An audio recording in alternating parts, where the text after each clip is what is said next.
ये जो इंक्वायरी 3 मेंबरी जिसका गठन किया गया है, मैंने अपने सोशल मीडिया हैंडल पे लिखा था कि ये आईवाश है, डेथ बाय नेग्लिजेंस नहीं है।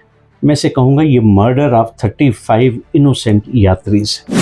हमने हजारों की तादाद में CCTV cameras, screens, announcements, point point पे यात्रा ऑफिसर्स हैं, लेकिन ये सब कहाँ था 25 और 26 तारीख को। Would you call this as a criminal neglect by Shri Mata Vaishno Devi Shrine Board? Jammu Kashmir उच्च न्यायालय में दायर की, जिसमें मेरा यही प्रेयर थी हाई कोर्ट से कि भाई ये 3 मेंबरी जो जांच कॉन्स्टिट्यूट की गई थी, इसकी रिपोर्ट कहाँ है। इस हादसे के बाद, इस ट्रेजेडी के बाद, वो उस टाइम इस शिप के कैप्टन थे, उनको वहां से उठाकर जम्मू का डिविजनल कमिश्नर बना दिया। मतलब हाई कोर्ट के पास भी वो रिपोर्ट नहीं है। हाई कोर्ट क्या, डिवीजन बेंच लिख रहा है कि हमें भी ये रिपोर्ट जो है वो नहीं दिखाई गई। आज क्यों सवाल खड़ा कर रहा हूं कि मुझे इस न्यूली कॉन्स्टिट्यूटेड 3 मेंबरी पैनल के ऊपर क्यों विश्वास नहीं। माता वैष्णो देवी जी से भी ये कहा कि मैं तो आपके लिए लड़ रहा हूं, आप ही ध्यान रखिएगा।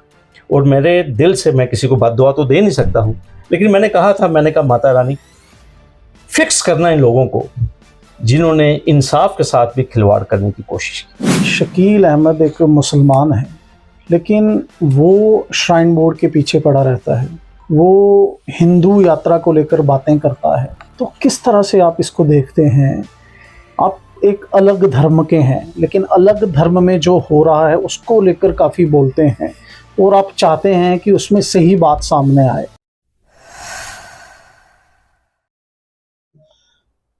नमस्कार, NH1 न्यूज देख रहे हैं आप और मैं हूं हिमांशु शर्मा। 26 अगस्त 2025 का वो दिन जब जम्मू कश्मीर में रेड अलर्ट घोषित किया गया था और श्री माता वैष्णो देवी ट्रैक पर अर्धकुंवारी में अचानक से एक लैंडस्लाइड होता है, जिसमें काफी लोग उसकी जद में आते हैं और 35 श्रद्धालु जो श्री माता वैष्णो देवी के दर्शन करने आए थे वो अपनी जान गंवा देते हैं। एक शख्स पूरे जम्मू कश्मीर में आवाज उठाता है और वो कहता है कि इसका कुछ होना चाहिए। आनन फानन में सरकार जो है, LG प्रशासन जो है, वो एक कमेटी का गठन करते हैं और कहते हैं कि इसकी जो रिपोर्ट है 2 हफ्ते में आएगी कि आखिर कारण क्या थे, क्या रेक्टिफाइंग मेजर्स इसमें लिए जा सकते हैं भविष्य में। लेकिन सवाल जो खड़ा किया एक शख्स ने जो काला कोट पहनता है, कानून का रक्षक है, उसने साफ शब्दों में कहा कि 1 जनवरी 2022 में जो हुआ था उसकी रिपोर्ट कहाँ है, वो आज तक क्यों नहीं आई। उसमें भी 1 हफ्ता मांगा गया था। हमारे साथ वो शख्स मौजूद हैं, शेख शकील अहमद, हाई कोर्ट में एज ए लॉयर प्रैक्टिस करते हैं। इनसे बातचीत करने का प्रयास करते हैं कि आखिर क्यों इन्होंने बोला कि 2022 की वो रिपोर्ट कहाँ है। शकील साहब, स्वागत है आपका NH1 न्यूज में। बहुत शुक्रिया हिमांशु भाई, आपका बहुत शुक्रिया। शकील साहब, जब कमेटी का गठन हुआ LG द्वारा, तो आप ही की वीडियोस हम देख रहे थे, हर जगह सर्कुलेट हो रही हैं और आपने सवाल उठाया कि ये तो रिपोर्ट नहीं आएगी, क्योंकि पहली जो थी उसमें 1 हफ्ता मांगा गया था, जो 2022 में माता वैष्णो देवी भवन में 12 लोगों ने अपनी जान गंवाई थी, 12 श्रद्धालुओं ने अपनी जान गंवाई थी, वो भी रिपोर्ट आज तक टेबल नहीं हुई। तो आखिर आपने ऐसा क्यों कहा? हिमांशु भाई, मैं आपको एक बात कहना चाहता हूँ।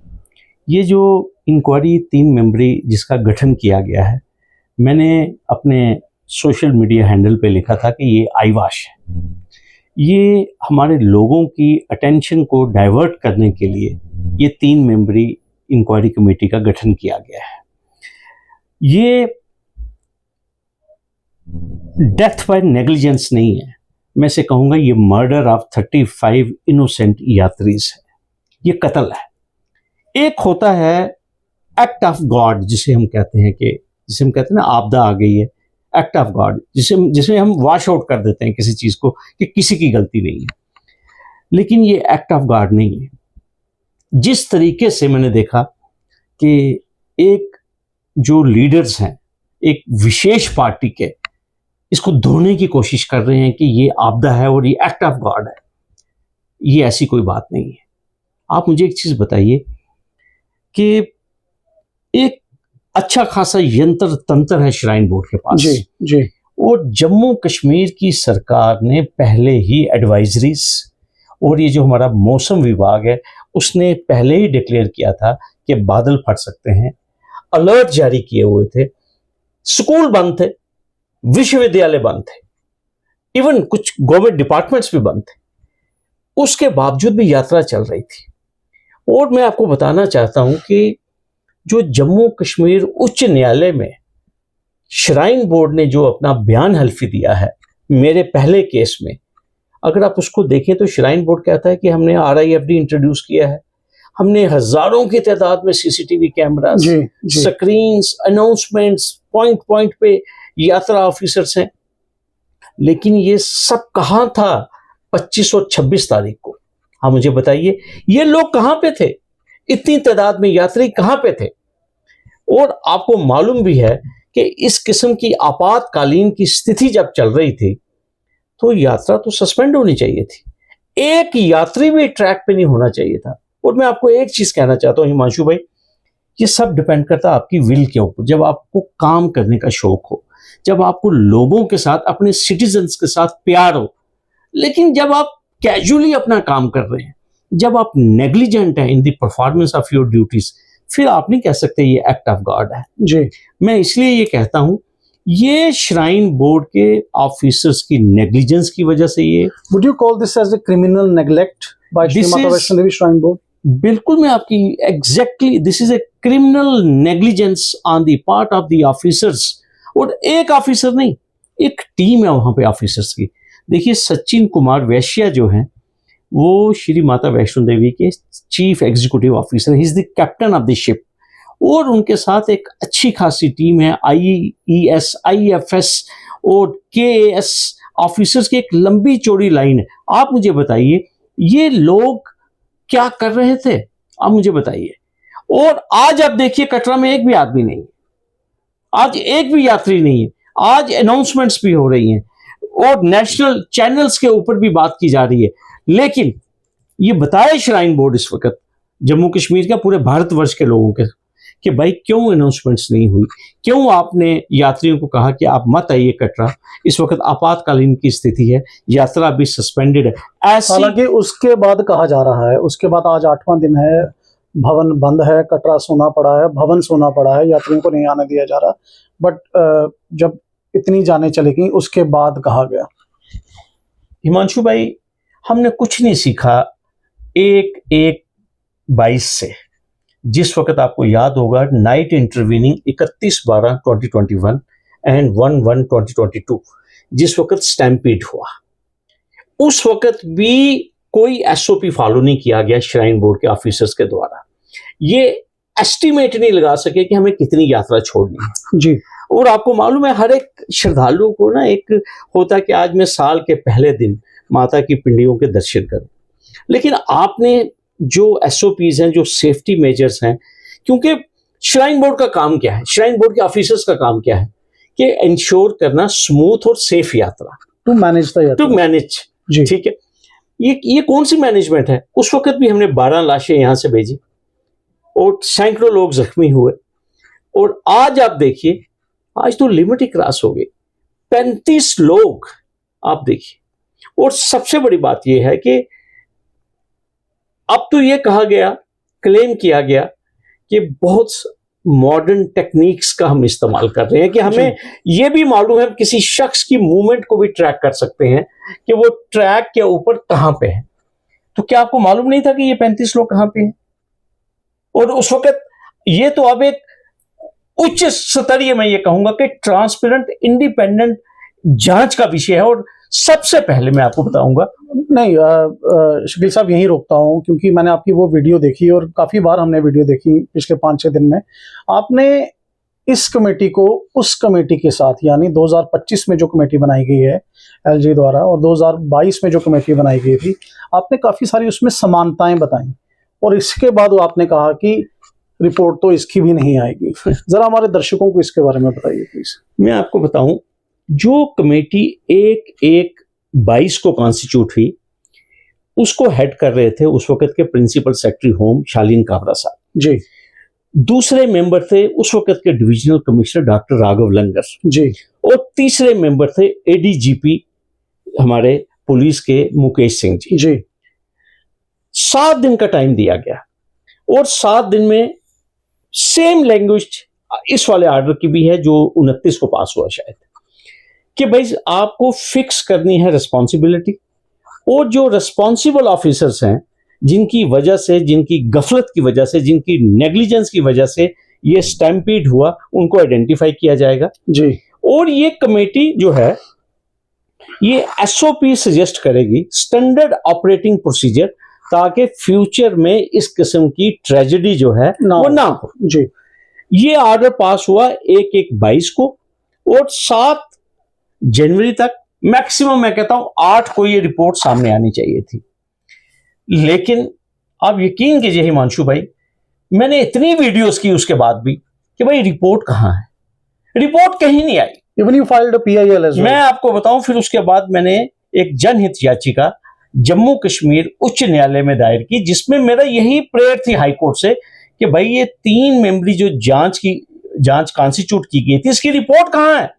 और मैंने हाई कोर्ट को यह कहा कि ये रिपोर्ट मंगवाइए और रिस्पॉन्सिबिलिटी फिक्स करवाइए। और हिमांशु भाई आपको बड़ी मजेदार बात बताऊंगा, जब ये ट्रेजेडी हुई स्टैम्पीड वाली, उस वक्त माता वैष्णो देवी श्राइन बोर्ड के जो चीफ एग्जीक्यूटिव ऑफिसर थे वो श्री रमेश कुमार जी थे। और इस हादसे के बाद, इस ट्रेजेडी के बाद, वो उस टाइम इस शिप के कैप्टन थे, उनको वहां से उठाकर जम्मू का डिविजनल कमिश्नर बना दिया गया। आप ये देख लीजिए किस किस्म की रिस्पॉन्सिबिलिटी फिक्स हुई जी।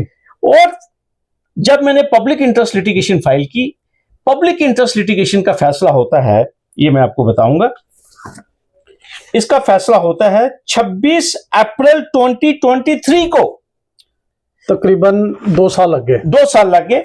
और ये मैं आपको बताता हूं कि हाई कोर्ट के जो खंडपीठ है, हाई कोर्ट में भी ये रिपोर्ट जो है ये पेश नहीं की गई। मैं आपको एक रेलेवेंट लाइन, अगर आप मुझे इजाजत देंगे, मैं आपको उस फैसले से पढ़ के बताऊंगा। जी बिल्कुल, हमारे दर्शक भी जानना चाहेंगे। ये पैरा नंबर 16 है इस फैसले का। बिफोर पार्टिंग, ये डिवीजन बेंच लिख रहा है, कंप्राइजिंग हमारे चीफ जस्टिस थे उस वक्त एन कोटेश्वर सिंह और जस्टिस वसीम सादिक नरगाल। इंसिडेंटली नरगाल साहब कटरा से ही है जी। Before parting, we would like to emphasize that since the government in GAD has constituted the high-level 3 members committee by virtue of Government Order number 01 JK GAD of 2022 dated 1/1/22 to examine in detail the causes, reasons behind the incident, point out the lapses and fix the responsibilities thereto, and to suggest the appropriate SOPs and measures for preventing reoccurrence of such incidents in future. जी. And the said committee was required to submit its report within a week's time. अब देखिए ये कितनी important line है। We have not been apprised about the report of the said committee. मतलब high court के पास भी वो रिपोर्ट नहीं है। हाई कोर्ट क्या डिवीजन बेंच लिख रहा है कि हमें भी ये रिपोर्ट जो है वो नहीं दिखाई गई। और आगे देखिए, however, the learned counsel for the UT assures this court that appropriate action as warranted in terms of the report will be taken. हमारे जो एडवोकेट जनरल थे उस वक्त डीसी राणा साहब, उन्होंने आश्वासन दिया कि भाई जो रिपोर्ट है उसके ऊपर हम एप्रोप्रिएट एक्शन जो है वो जरूर लेंगे। In the light of the assurance extended by the learned counsel for the UT, necessary actions in the matter be taken in terms of the report submitted by the said committee. तो division bench ने भी कहा भाई ठीक है, आप उसके ऊपर जो भी एक्शन लेना है। Accordingly, we direct the respondents to take effective steps in furtherance of the decision recommendations of the said committee, so constituted for ensuring safety of the pilgrims and devotees. ठीक है सर। तो हिमांशु जी, ये मैं आपको बता रहा हूँ, ये फैसला मैंने आपको बताया कि 26 अप्रैल 23 को, और 26 अप्रैल 23 तक भी ये जो रिपोर्ट थी ये पब्लिक नहीं हुई। और फिर उसके बाद मैं आपको बताऊं कि मैंने हाई कोर्ट में एक कंटेम्प्ट पिटीशन भी दायर की इस डिसीजन के बाद कि भाई कोई एक्शन जो है वो श्राइन बोर्ड ने तो लिया नहीं। किसी ऑफिसर को हमने सस्पेंड होते नहीं देखा, किसी को हमने डिमोट होते नहीं देखा, उल्टा हमने चीफ एग्जीक्यूटिव ऑफिसर को एक हायर रिस्पॉन्सिबिलिटी की पोजीशन पे जाते हुए देखा जी। तो मैंने एक कंटेम्प्ट पिटीशन फाइल की और कंटेम्प्ट पिटीशन को हाई कोर्ट ने क्लोज किया 22 अप्रैल 2025 को। आप देख लीजिए 22 अप्रैल 2025 को भी कंटेम्प्ट पिटीशन में भी जो है ये इंक्वायरी रिपोर्ट जो है वो पेश नहीं हुई। और श्राइन बोर्ड ने कहा कि भाई हमने तो अब बहुत ही, जिसे कहते हैं कि पूरी यात्रा का हमने पूरा कंप्लेक्शन ही चेंज कर दिया है, इतने कैमरे लगा दिए हैं, RIFD सिस्टम कर दिया है, अब हम कोई भी आपातकालीन की स्थिति को टैकल करने के लिए तैयार है। Hardly there is an official statement by Shri Mata Vaishno Devi Shrine Board what actually happened. हालांकि अब it's a matter of inquiry that will be in front of the people in 2 weeks. एक जो आपने ये बात कही high court की कि हाई कोर्ट में भी ये रिपोर्ट नहीं पहुंची 2022 की, लीडर ऑफ अपोजिशन है सुनील शर्मा, उन्होंने मीडिया से बात करते हुए बड़े साफ शब्दों में कहा, जब उनसे पूछा गया उन्होंने कहा कि आपको तो पता ही नहीं है, रिपोर्ट सबमिट हो चुकी है। अब मेरा आपसे ये पूछना है कि आपने PIL फाइल की, 2025 में कंटेप्ट का फैसला आपके पास आया, रिपोर्ट अप्रैल 2025 तक आपको भी नहीं पता क्या है, हाई कोर्ट को भी नहीं पता क्या है, लेकिन leader of opposition Sunil Sharma ने बहुत बड़ी बात कह दी कि 2022, क्योंकि जो 12 लोग मरे थे उनके परिवार वाले भी इंतजार कर रहे होंगे, पूरा भारत और खासकर कटरा कस्बा इंतजार कर रहा होगा कि आखिर उस दिन हुआ क्या, तो वो रिपोर्ट आखिर है तो है कहाँ, क्यों इस तरह का बयान LOP ने दिया? देखिए ऐसा है, एक तो मुझे बड़ा एहतराम है जो हमारे लीडर ऑफ अपोजिशन है, ग्राउंड से उठे हुए हैं वो जी, ठीक है। जब भी जनता के सामने और ख़ास तौर पर इतने इम्पोर्टेंट इशू पे जब भी बात करनी हो, मुझे लगता है हमें जिम्मेदारी से बात करनी चाहिए। रिपोर्ट तो कमेटी ने दी होगी, लेकिन वो रिपोर्ट है कहाँ? रिपोर्ट तो पब्लिक होनी चाहिए थी ना। क्या LG साहब ने बतौर चेयरमैन माता वैष्णो देवी श्राइन बोर्ड कोई प्रेस कॉन्फ्रेंस की, पब्लिक के साथ क्या वो रिपोर्ट शेयर की? जी, आप मुझे बताइए, कोई ऐसी रिपोर्ट तो है नहीं जिससे देश की एकता और अखंडता को कोई खतरा होने वाला है? बिल्कुल, that was simply a report that could have punished the offenders who committed a crime, खासकर उन लोगों का जो 12 लोग मरे। हिमांशु भाई, मैं आज क्यों सवाल खड़ा कर रहा हूं कि मुझे इस न्यूली कॉन्स्टिट्यूटेड 3 मेंबरी पैनल के ऊपर क्यों विश्वास नहीं है? मुझे इसलिए विश्वास नहीं है, और इस बार भी हेड इसको एडिशनल चीफ सेक्रेटरी जल शक्ति विभाग शालीन काबरा जी ही कर रहे हैं। पहले भी पैनल के जो कन्वीनर थे, चेयरमैन थे, वो काबरा साहब थे, उस वक्त वो होम सेक्रेटरी थे, आज वो एडिशनल चीफ सेक्रेटरी हैं और जल शक्ति विभाग के हैं।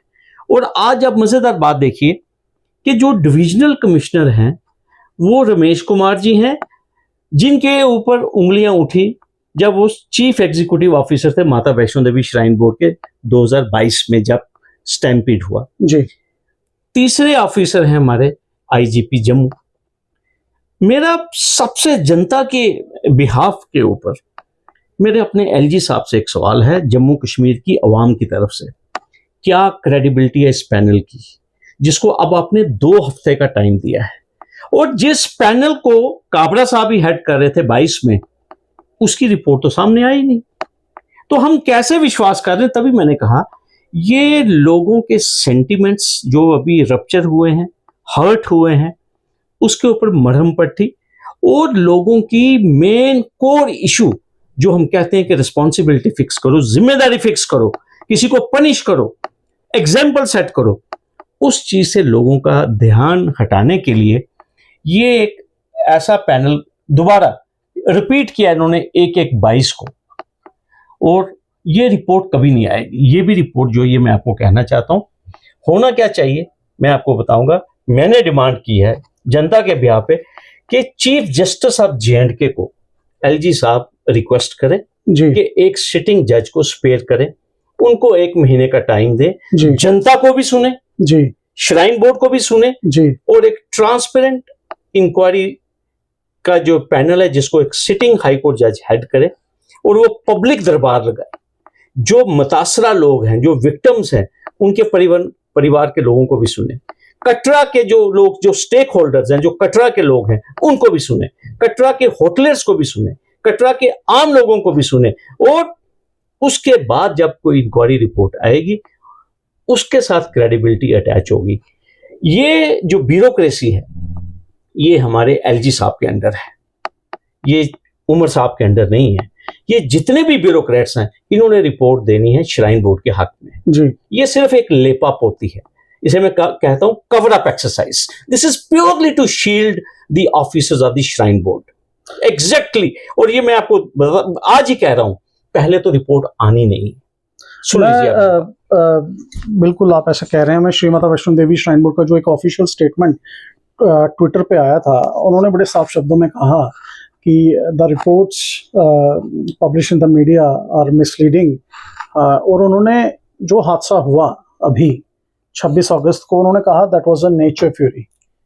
तो किस तरह से लेते हैं आप? क्योंकि उसको obviously it was a natural disaster, but to stop those people from climbing the Vaishno Devi track, it was in the very much interest of Shrine Board. Himanshu ji, मैं आपको एक चीज़ कहना चाहता हूँ। जब भी इस किस्म के इंसिडेंट्स होते हैं जहाँ पे श्राइन बोर्ड के जो ऑफिसर्स की गफलत होती है, नेग्लिजेंस होती है, इमीडिएटली मीडिया को कवर अप किया जाता है और मीडिया में स्टोरीज प्लांट की जाती हैं कि किस तरह से अपने लाडले जो बच्चे हैं उनको बचाना कैसे है। जी। और मैं आपको एक चीज़ बड़ी जिम्मेदारी से कहना चाहता हूँ कि ये नाइंसाफ़ी है। मैं आपको एक चीज़ कहूँगा, 35 गोट्स एंड शीप्स नहीं मरे हैं जी। ये 35 इंसानी जाने जो अपने घरों से निकले थे माता की पिंडियों के दर्शन करने के लिए। और हमारे ऑफिसर्स जो अपने कोजी रूम्स में बैठे थे, उन्होंने तो बड़े लंबे चौड़े एफिडेविट हाई कोर्ट में लिख के दिए, मेरी पीआईएल में, मेरी कंटेम्प्ट में।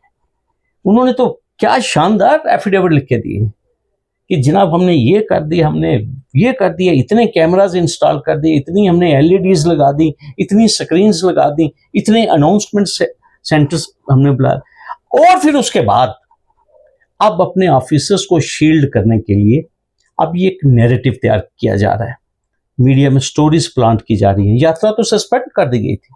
अगर यात्रा सस्पेंड कर दी गई थी मेरे भाई, तो फिर ये आपदा कैसे हुई? टाइमली सस्पेंड नहीं की गई जब करनी चाहिए थी। जब सस्पेंशन इस तरह से होनी चाहिए थी कि ट्रैक पे एक भी श्रद्धालु ना हो।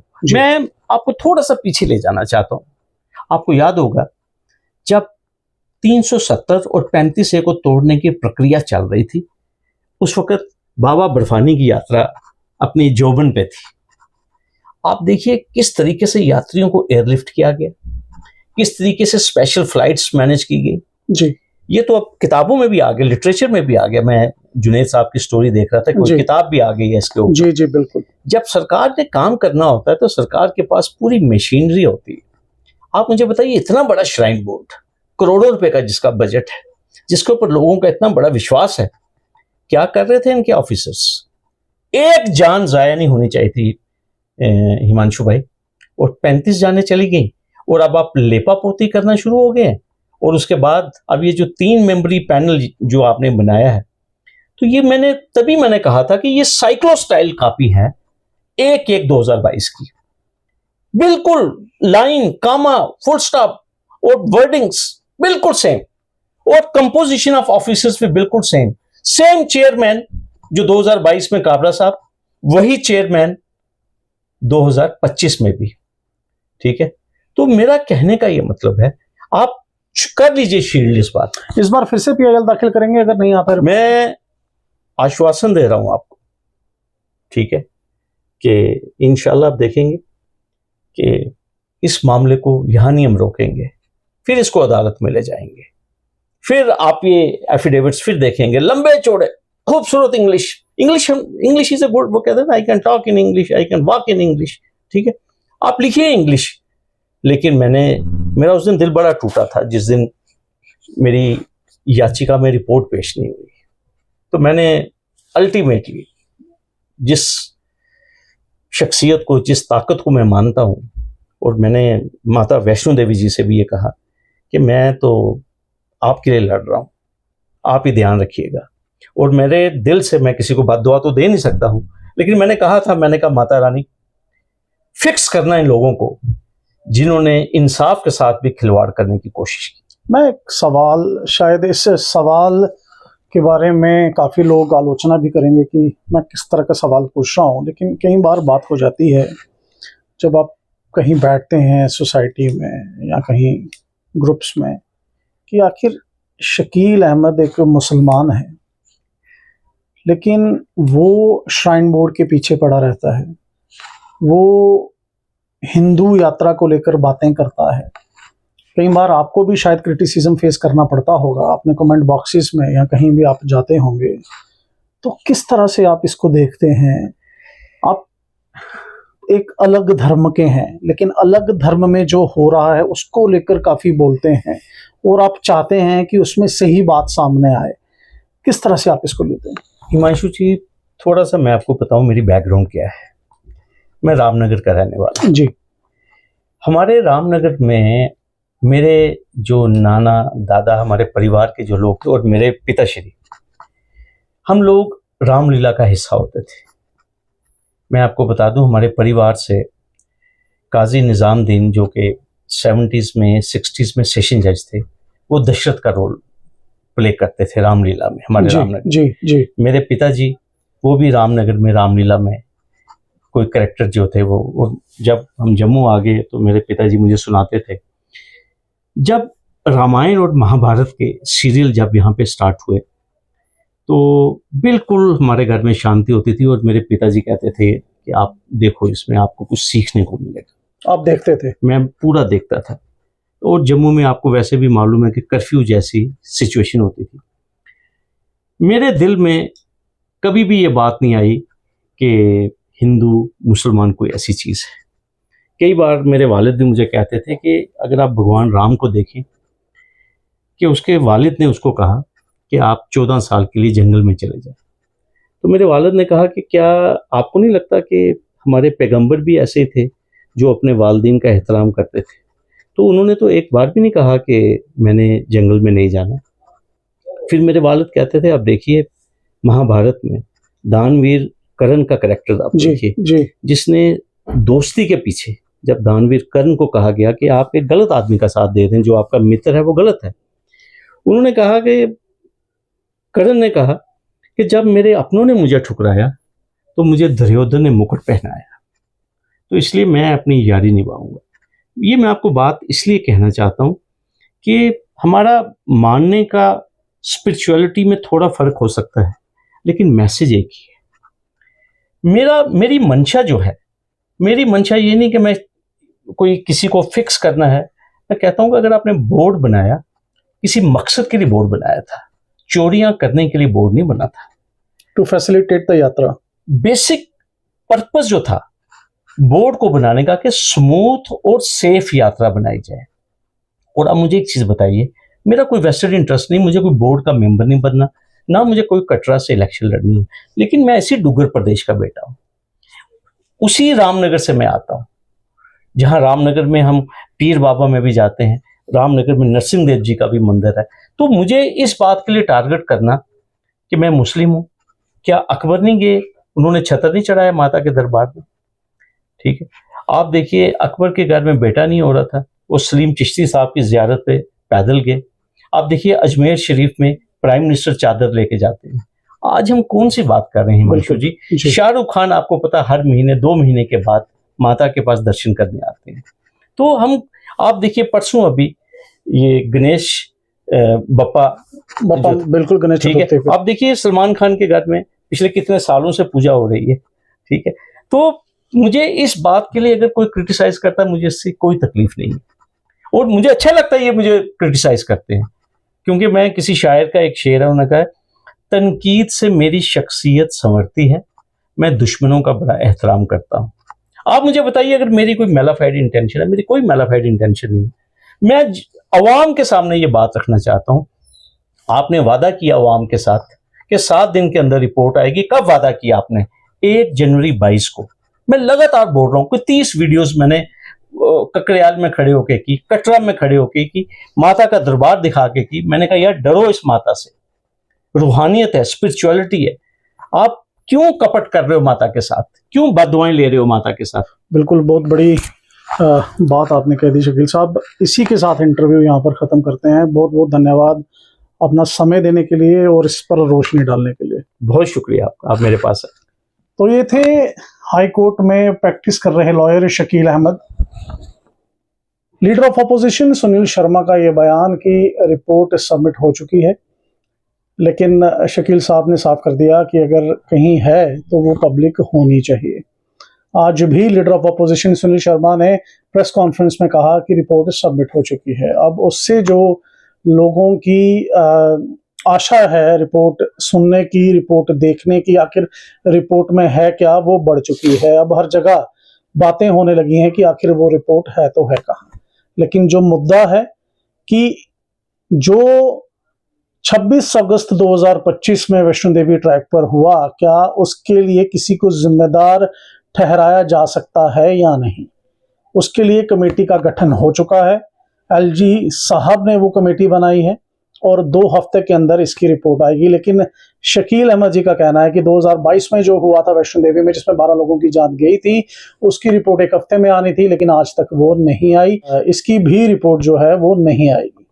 आप बने रहिए NH1 न्यूज के साथ। मैं हूं हिमांशु शर्मा, कैमरामैन प्रदीप सिंह के साथ जम्मू से।